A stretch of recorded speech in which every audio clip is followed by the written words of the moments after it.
السلام عليكم ورحمة الله وبركاته. ازيكم يا بنات؟ عاملين ايه؟ كل سنة وانتم طيبين. النهاردة هنعمل مع بعض كبدة تحفة تحفة تحفة جميلة جدا جدا. مقاديرها بسيطة ولذيذة وكمان سهلة وسريعة جدا جدا وهتعجبكم قوي قوي. تعالوا نشوف انا عملتها ازاي. شايفين شكلها عامل ازاي؟ عملت جنبها طبق سلطة وبطاطس محمرة بجد جميلة. الكبدة طرية جدا جدا وماهيش ناشفة ولذيذة بجد يا بنات، وريحتها كانت قلب الدنيا. تعالوا نشوف كده، يلا عملناها ازاي ونشوف ايه مقادير. شايفين بقى يا بنات اهوت معايا كيلو من الكبده مقطعاه شرايح زي ما انتم شايفين. معايا كمان عصير ليمون. شايفين الكبده مقطعينها شرايح رفيعه ازاي. معايا عصير ليمونتين، ومعايا معلقه توم، ومعايا ميه بصل. معايا كمان معلقه خل كبيره. معايا فلفل وكمون وملح وكزبره ناشفه، بس بهاراتها خفيفه جدا. والفلفل يبقى قليل عشان ما يغمقش الكبده. تمام.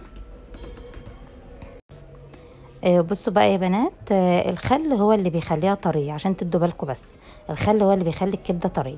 انا هجيب ميه البصل اهوت حطيتها. دول بصلتين عصرتهم جامد وخدت ميتهم، حطيت على البصل حبه ملح عشان ينزل ميته.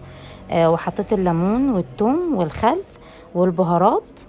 وهقلبهم كويس وهنزل فيهم الكبده. بس هي دي القصه، بس هنزل فيهم الكبده. هحط عليهم شطه حاره، ده تبع يعني رغبتك. انا بحب الاكل حر فهحط كده حبه شطه حارين. وهنزل الكبده. وهسيبها في التتبيله دي ساعتين. عايزه تعمليها من بالليل هتبقى احسن بكتير.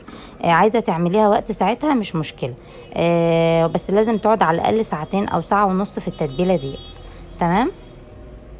حطيت في الاخر خالص 3 معالق من الزيت، 3 معالق كبار من الزيت.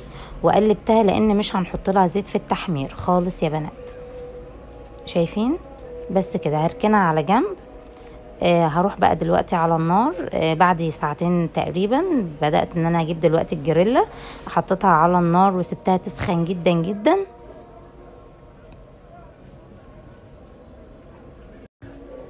دلوقتي الجريلا سخنت معايا اهيت. هبدأ انزل بشرايح الكبدة.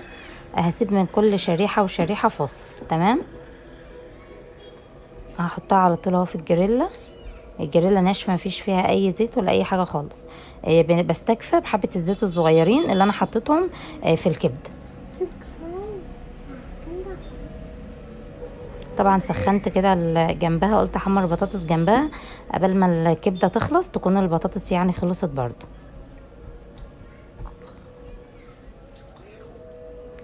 هحط الكبده على نار وسط،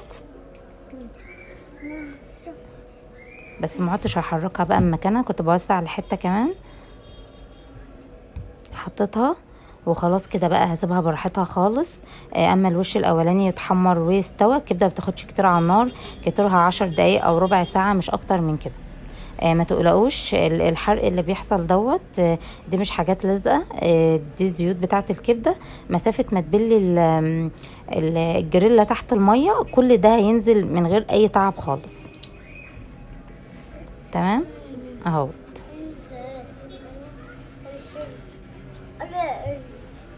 حطيت كمان الحته ديت. شايفين؟ بدات اضغط عليها كده اضغط عليها بالشوكه. خلاص كده تعتبر هي كده استوت معايا. هقلبها بس على الوش التاني كمان تاخد صدمه كمان من الجريلا. وبعد كده هرفعها بقى من على النار. بجد يا بنات جميله جدا جدا. جبت طبق كده حطيت فيه حبه بقدونس وكزبره خضراء قطعتهم فيه. وبدات ان انا اشيل الكبده احطها في الطبق. وهرص مكانها على طول. هرص مكانها كميه تانية على طول. بجد ريحتها كانت جايبه اخر البيت. ريحتها كانت قلب البيت كله ما شاء الله. كان طعمها جامد جدا جدا.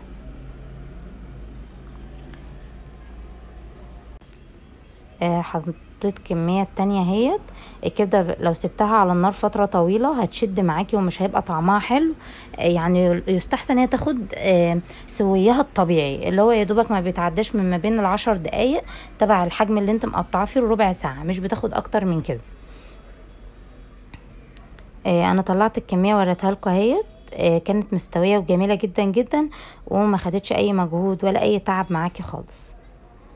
تقدري بقى تعمليها جنب سلطة طحينة وسلطة خضراء وبطاطس شيبسي. او بطاطس محمره تبع اللي انت عاوزاه.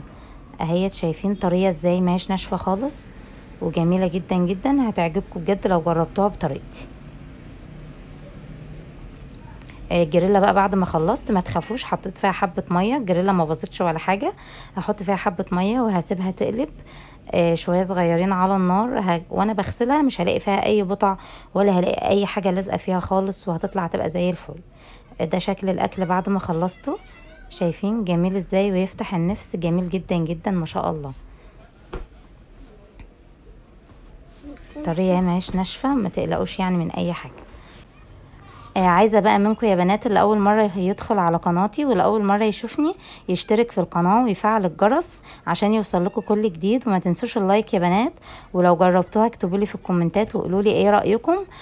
كمان يعني قولوا لي ايه رأيكم في القناة في الكومنتات علشان تحفزوني كده وترفعوا من معنوياتي، وكمان اقدر ان انا اعمل لكم كل جديد. السلام عليكم ورحمة الله وبركاته.